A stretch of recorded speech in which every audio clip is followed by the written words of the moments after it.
Hello students, I am Dr. Shubhada Rahalkar, Professor of Zoology, Government Bilasa Girls PG College, Bilaspur.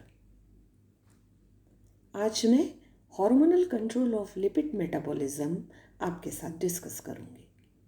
यह MSc semester 2 zoology के paper 1 general and comparative endocrinology के अंतर्गत है। आज हम इसका पार्ट 1 देखेंगे। Lipids are as abundant as proteins in the structure of animal bodies. Lipids are usually defined as organic molecules composed principally of carbon and hydrogen that are predominantly nonpolar and therefore hydrophobic. The chemical component that most lipids have in common are fatty acids, which are hydrocarbons built on a backbone consisting of a chain of carbon atoms. One important chemical category of lipids is the triglycerides, also known as fats or oils. Triacylglycerol consists of 3 fatty acid molecules combined or esterified with the molecule of glycerol. Fats, phospholipids and sterols are other important categories of lipids. Subcutaneous fats हमारी body में thermoregulation का कार्य या thermo insulation का कार्य करते हैं और ये हमारे शरीर से हीट लॉस को बचाते हैं। ये एक शॉक एब्जॉर्बिंग मैकेनिज्म के लिए भी काम करते हैं और ये बॉडी में कुशन की तरह काम करते हैं। फॉस्फोलिपिड्स, स्फिंगोलिपिड्स, कोलेस्ट्रॉल ये हमारे सेल्स की प्लाज्मा मेम्ब्रेन के एसेंशियल कंपोनेंट्स होते हैं। Vitamin D, bile salts, cholesterol, prostaglandins और रिलेटेड कंपाउंड फैटी एसिड से ही सिंथेसाइज होते हैं। Lipids are also storage compounds in both animals and plants. Lipids serve especially well as energy stores. Lipids in or on the integument greatly reduce the permeability of integument to water. Lipids के और भी अन्य biological activities होते हैं। आइए हम सबसे पहले लिपिड के मेटाबॉलिज्म को और लिपिड हमारे शरीर में किस तरह से एब्जॉर्ब होता है, कैसे उसका साइकिल चलता है यह देखें। इंटेस्टाइन में लिपिड का डाइजेशन होता है और इंटेस्टाइनल म्यूकोसा के द्वारा यह एब्जॉर्ब होता है। डाइजेशन के पश्चात लिपिड्स फैटी एसिड और ग्लिसरॉल्स में जो फैट्स हैं वो उनका ब्रेक डाउन होता है और ये फैटी एसिड और ग्लिसरॉल इंटेस्टाइनल म्यूकोसा उनको एब्जॉर्ब करती है। इन टिश्यूज़ में यह फिर से ट्राइएसिल ग्लिसरॉल में कन्वर्ट हो जाते हैं और इनकी पैकेजिंग होती है लाइपोप्रोटीन पार्टिकल्स के रूप में, जिसे कि हम काइलोमाइक्रोन कहते हैं। ये काइलोमाइक्रोन लिम्फेटिक सिस्टम में रिलीज होते हैं और फाइनली ये ब्लड स्ट्रीम में पहुंचते हैं और जहाँ से ये फिर टिश्यूज़ को डिलीवर होते हैं। इसी तरह से हम यह देखते हैं कि लिवर में भी ट्राइग्लिसराइड्स जो है वो सिंथेसाइज होते हैं और ये triglycerides very low density lipoprotein, जिसे हम VLDL भी कहते हैं, के रूप में ब्लड में डिलीवर होते हैं, डायरेक्टली रिलीज होते हैं। तो ये ट्राइएसिल ग्लिसरॉल कंपोनेंट्स चाहे वो काइलोमाइक्रोन के फॉर्म में हो या VLDL के फॉर्म में हो, ये ब्लड में या ब्लड कैपिलरीज में आ जाते हैं। यह स्केलेटल मसल और एडिपोज टिश्यूज में की जो ब्लड कैपिलरीज हैं उनमें एक विशेष प्रकार का एक विशेष प्रकार का एंजाइम होता है जिसे कि हम लाइपोप्रोटीन लाइपेज कहते हैं। यह लाइपोप्रोटीन लाइपेज ट्राइएसिल ग्लिसरॉल की हाइड्रोलिसिस करता है और फ्री फैटी एसिड्स और ग्लिसरॉल में ये इन्हें रिलीज करता है या कन्वर्ट करता है, जिसे फिर टिश्यूज अपटेक करते हैं। तो फैटी एसिड्स जो हैं वो इन टिश्यूज़ में एब्जॉर्ब हो जाता है, लेकिन ग्लिसरॉल जो है उसका ट्रांसपोर्ट फिर से लिवर और किडनी तक होता है, जहाँ पर यह एब्जॉर्ब होता है। और ये ग्लाइकोलिटिक पाथवे के इंटरमीडिएट डाईहाइड्रोक्सी एसीटोन फॉस्फेट के में कन्वर्ट होता है। इस कन्वर्जन में ग्लिसरॉल काइनेज और ग्लिसरॉल 3 फॉस्फेट डिहाइड्रोजिनेज एंजाइम जो है वह भाग लेते हैं। इस तरीके से डाइटरी जो फैट हैं वह भी लिवर और फैट में पहुंचते हैं, और एंडोजिनस वे में जो फैटी एसिड्स का निर्माण हो रहा है लिवर में, यह भी लिवर और एडिपोज टिश्यू के बीच में इनका ट्रांजिशन चलते रहता है। हम ये देखते हैं कि हमारी बॉडी में लिपिड मेटाबॉलिज्म, प्रत्येक मेटाबॉलिज्म के 2 पार्ट हैं, एनाबॉलिक पाथवे और कैटाबॉलिक पाथवे।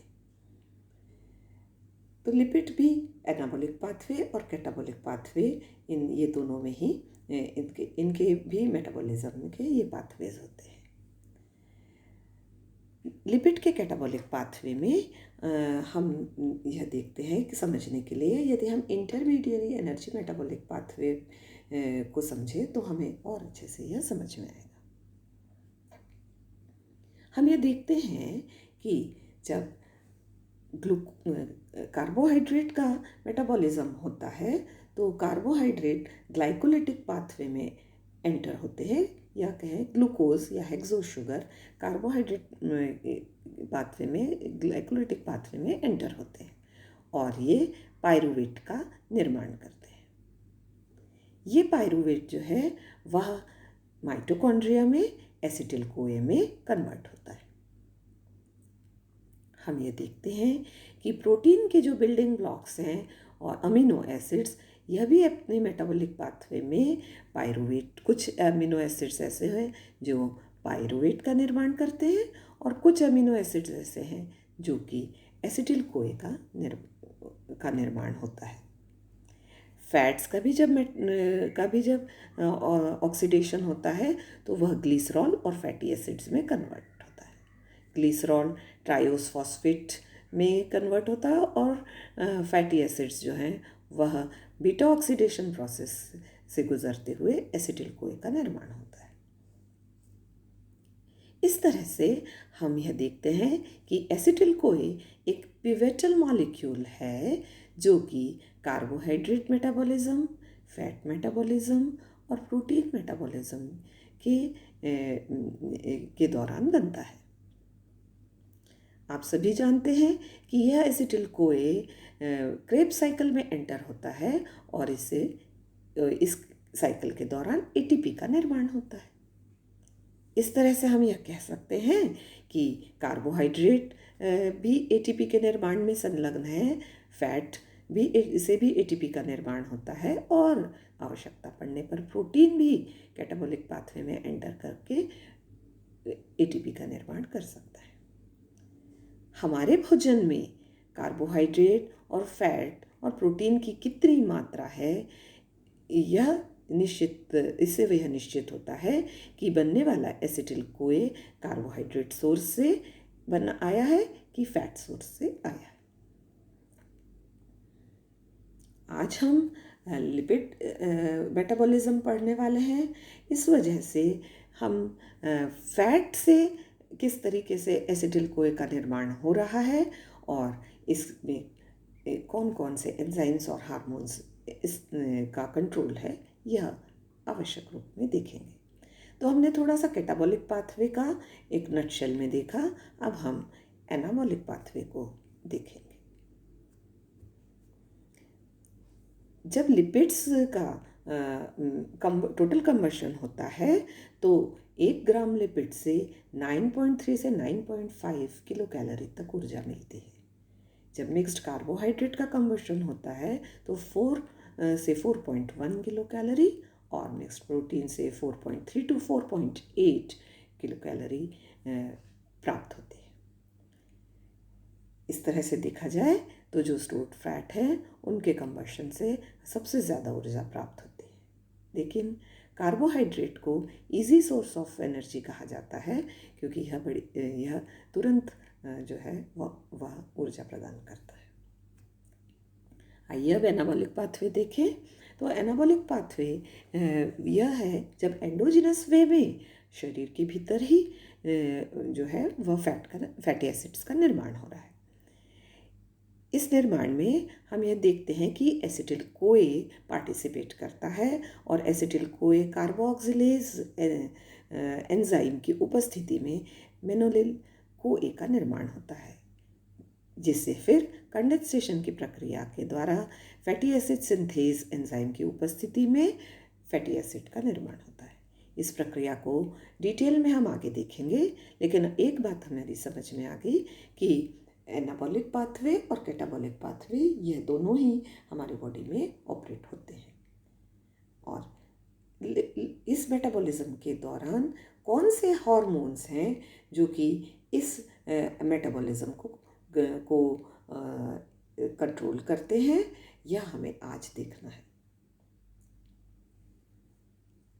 हम ये देखते हैं कि इंसुलिन जो है वो एक इम्पॉर्टेंट हार्मोन है जो कि लिपिड मेटाबॉलिज्म में बहुत प्रभाव दिखाता है। वैसे तो हम इंसुलिन को ग्लूकोज मेटाबॉलिज्म के साथ में कार्बोहाइड्रेट मेटाबॉलिज्म के लिए एक मुख्य हार्मोन मानते हैं, लेकिन यह इसका लिपिड मेटाबॉलिज्म में भी बहुत महत्वपूर्ण रोल है। इंसुलिन को वास्तव में हम लाइपोजेनेसिस की क्रिया को यह प्रमोट करता है। हम यह जानते हैं कि कैटाबॉलिक पाथवे में इन जो है फैटी एसिड और ग्लिसरॉल के रूप में फैट का ब्रेकडाउन होता है। इस क्रिया को हम लाइपोलिसिस कहते हैं, और जब फैटी एसिड और ग्लिसरॉल का से फैट्स का निर्माण होता है तो इसे हम लाइपोजेनेसिस कहते हैं। तो इंसुलिन लाइपोजेनेसिस की क्रिया को प्रमोट करता है। लेकिन यदि हमारी बॉडी में इंसुलिन नहीं पाया जाता है, if there is a lack of insulin in our body, तो हमारी बॉडी में लाइपोलिसिस की क्रिया होने लगती है। इंसुलिन की अनुपस्थिति में लाइपोलिसिस होता है और इंसुलिन की उपस्थिति में लाइपोजेनेसिस होता है। हम ये देखते हैं कि there are array of hormones, बहुत सारे हार्मोन्स हैं जो कि लाइपोलिसिस को प्रमोट करते हैं, अर्थात इंसुलिन लैक जैसी सिचुएशन को वे प्रमोट कर में जैसा होता है उस प्रक्रिया को प्रमोट करते हैं। वे हार्मोन जो कि लाइपोलिसिस को प्रमोट करते हैं वे हार्मोन हैं epinephrine, norepinephrine, corticotropin, glucocorticoids, growth hormone और थायराइड हार्मोन। तो हम सबसे पहले इंसुलिन हार्मोन को को पढ़ेंगे, और पार्ट 1 में आज हम इंसुलिन तक हार्मोन तक की प्रक्रियाओं को समझेंगे। इंसुलिन वह हार्मोन है जो कि एनर्जी अबंडेंस के साथ में एसोसिएटेड है। यह पैनक्रियास के आइलेट ऑफ लैंगरहैंस की बीटा सेल्स के द्वारा सिक्रेट होता है।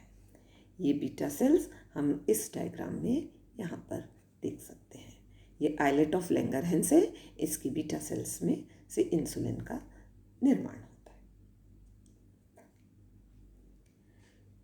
इंसुलिन जो है यह इसका सिक्रीशन जब हम भोजन करते हैं तो इसका सिक्रीशन होता है। जब हमारे भोजन में कार्बोहाइड्रेट की मात्रा बहुत अधिक होती है तो इंसुलिन का सिक्रीशन भी बढ़ जाता है, और यह हमारे बॉडी में एक्सेस एनर्जी को स्टोर करने का काम करता है। तो सबसे पहला काम, यदि एनर्जी एक्सेस है, यदि कार्बोहाइड्रेट ज़्यादा है भोजन में, तो इंसुलिन लिवर में ग्लूकोज का कन्वर्जन ग्लाइकोजन में करने की दिशा में कार्य करता है और कन्वर्जन को स्टिमुलेट करता है। यदि ग्लाइकोजन स्टोर के उपरांत भी कार्बोहाइड्रेट एक्सेस भी पाया जाता है तो इंसुलिन एडिपोज टिश्यू में फैट के डिपोजिशन को स्टिमुलेट करता है। यह क्रिया किस तरह से होती है इसे हम डिटेल में देखेंगे।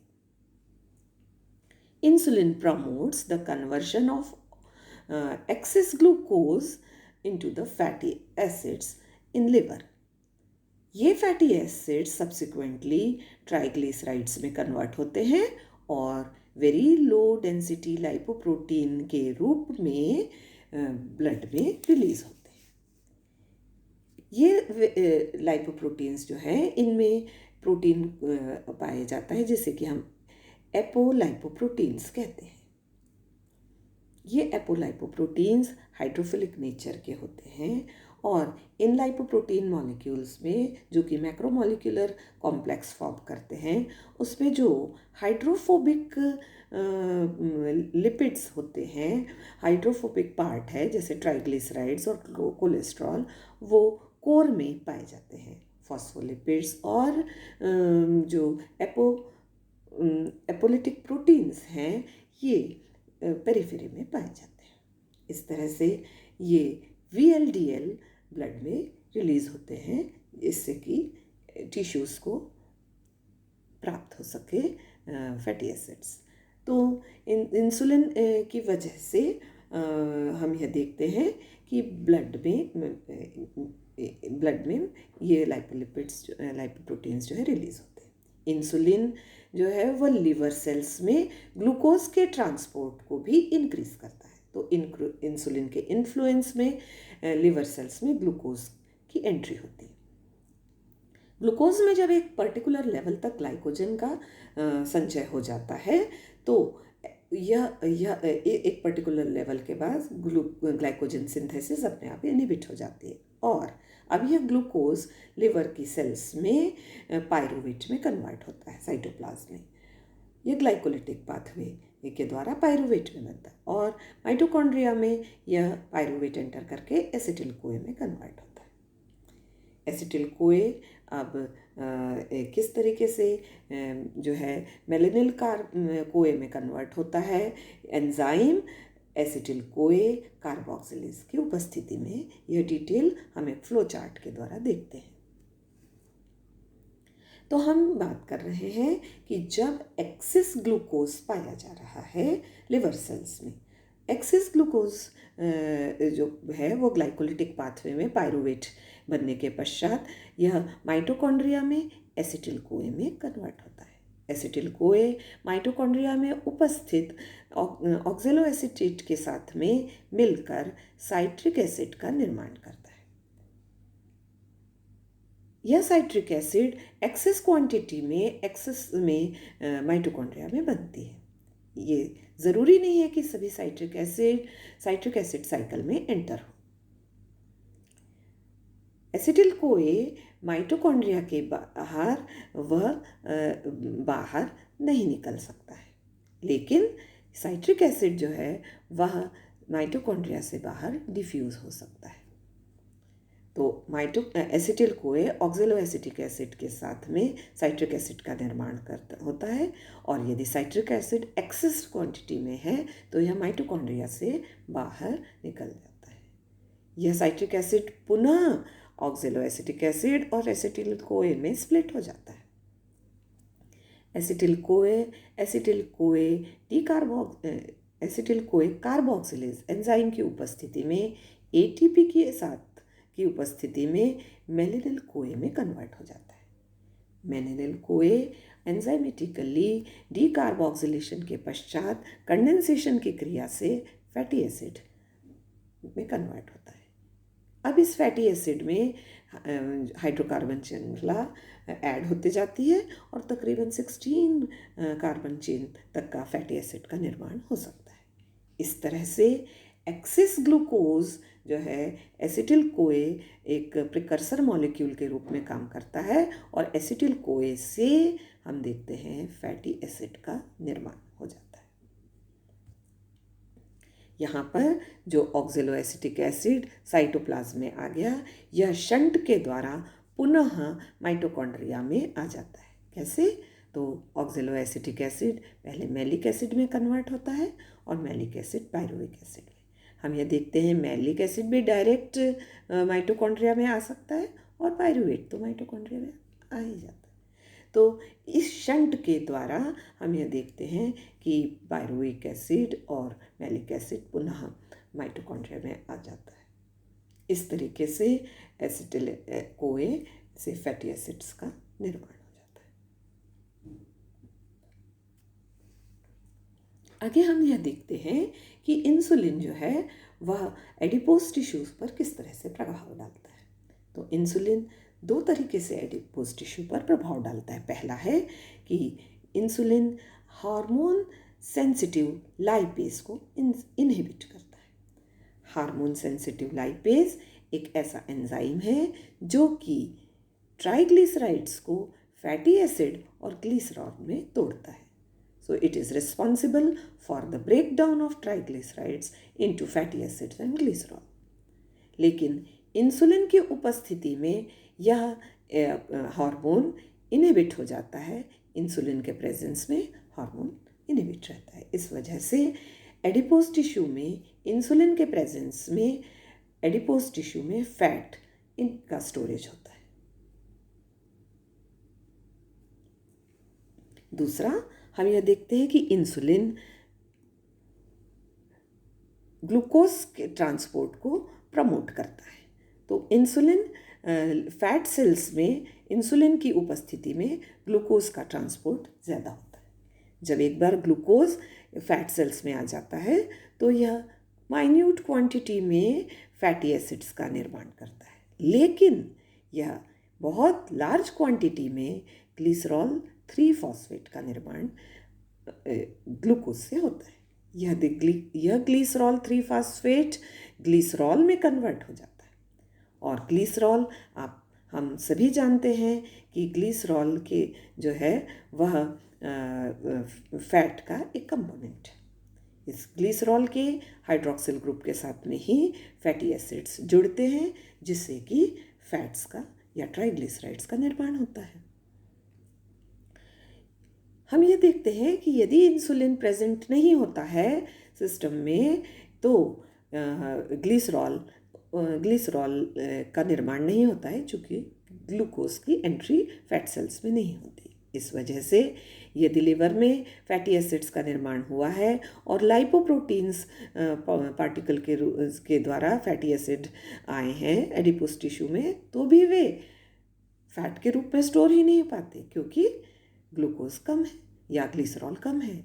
इस तरीके से हम यह देखते हैं कि इंसुलिन ग्लिसरॉल के रूप में फैट के स्टोरेज में मदद करता है।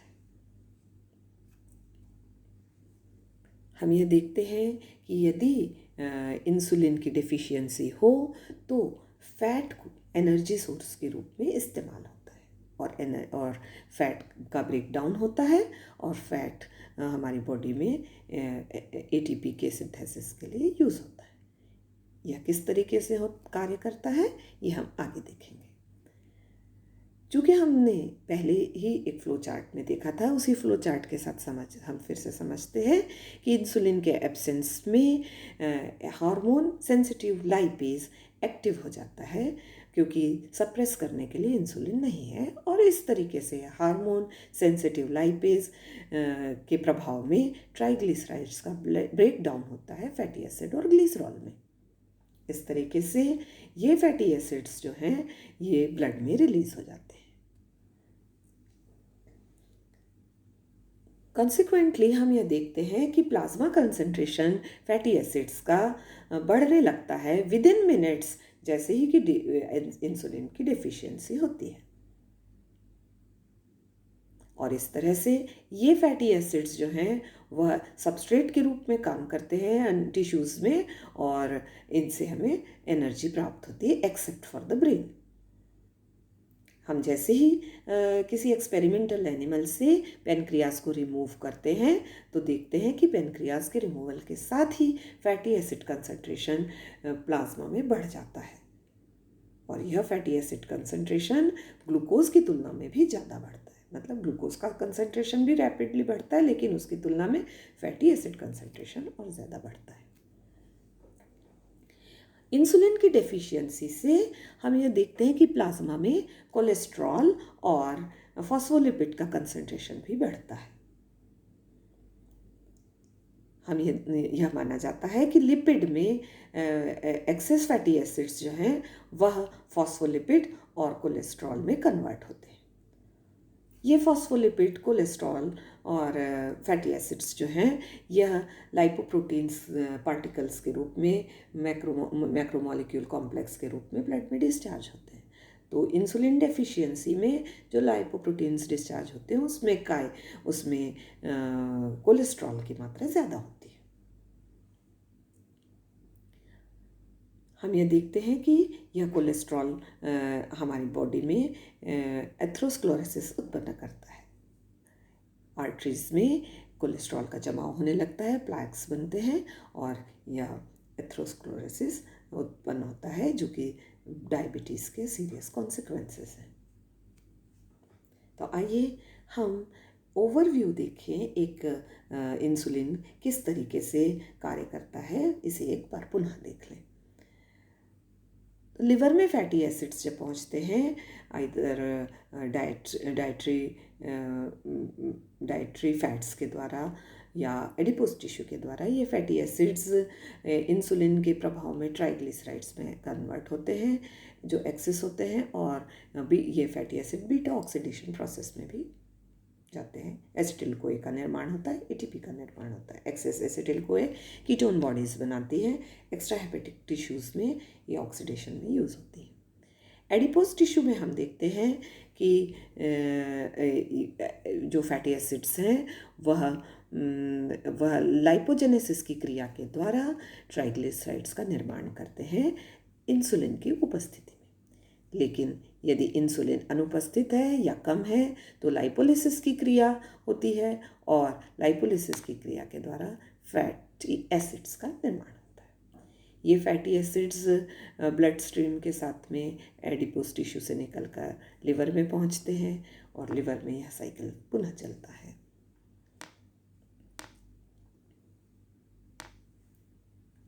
हम ये देखते हैं कि एक्सेस यूसेज जब फैट्स का होता है इंसुलिन जब इंसुलिन कम हो तो ऐसी स्थिति में कीटोसिस और एसिडोसिस भी होता है। यह कैसे होता है यह देखेंगे कि इंसुलिन लैक कंडीशन में इंसुलिन जब कम होता है या अनुपस्थित होता है तो ऐसी कंडीशन में एक्सेस अमाउंट ऑफ एसिटोएसिटिक एसिड का निर्माण होता है। देखिए यह कैसे होता है। तो इंसुलिन जब एब्सेंट होता है तो एक्सेस फैटी एसिड लिवर में जमा होते हैं और कार्निटिन ट्रांसपोर्ट मैकेनिज्म के द्वारा यह फैटी एसिड्स माइटोकॉन्ड्रिया में ज़्यादा गति से, तेज़ गति से पहुंचते हैं। तो इंसुलिन के एब्सेंस में कार्निटिन ट्रांसपोर्ट मैकेनिज्म एक्टिवेट होता है, फैटी एसिड का ऑक्सीडेशन होता है और फिर एक्सट्रीम अमाउंट ऑफ एसिटिल कोए, बहुत ज़्यादा अमाउंट ऑफ एसिटिल कोए का निर्माण होता है। एक्सेस अमाउंट ऑफ एसिटिल कोए कंडेंस होकर एसिटोएसिटिक एसिड का निर्माण करते हैं और यह सर्कुलेटिंग ब्लड में रिलीज हो जाता है। यूजुअल कोर्स में पेरिफेरल सेल्स जो हैं वह इस एसिटोएसिटिक एसिड को एब्जॉर्ब कर लेती हैं और एनर्जी यील्डिंग प्रोसेस में इसका इस्तेमाल हो जाता है। लेकिन जब इंसुलिन एब्सेंट होता है, इंसुलिन नहीं होता है सिस्टम में, तो peripheral tissue are unable to use acetoacetic acid, so as ये एसिटोएसिटिक एसिड का यूटिलाइजेशन नहीं हो पाता है और इससे कीटोसिस और एसिडोसिस उत्पन्न होता है।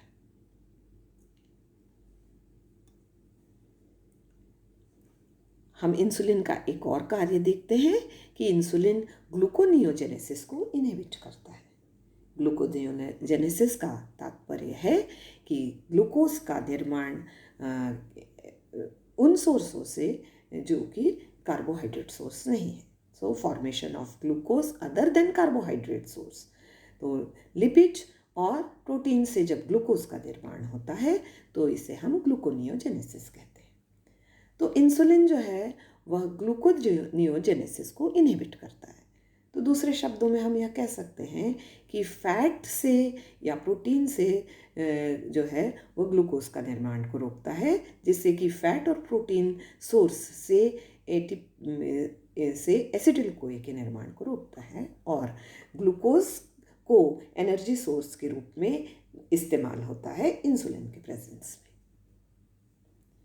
तो इस तरह से आज हमने इंसुलिन किस तरीके से कार्य करता है, लाइपोजेनेसिस की क्रिया कैसे होती है और इंसुलिन के एब्सेंस में लाइपोलिसिस की क्रिया कैसे होती है, यह जाना।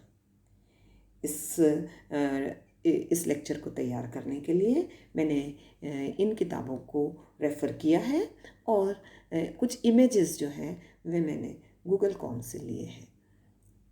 इन इमेजेस का जो लिंक है वह मैंने नीचे इमेजेस के नीचे दिया हुआ है। So thank you very much. आपको इंसुलिन का क्या रोल है इस फैट मेटाबॉलिज्म की प्रक्रिया में, आशा करती हूँ समझ में आया होगा। Thank you.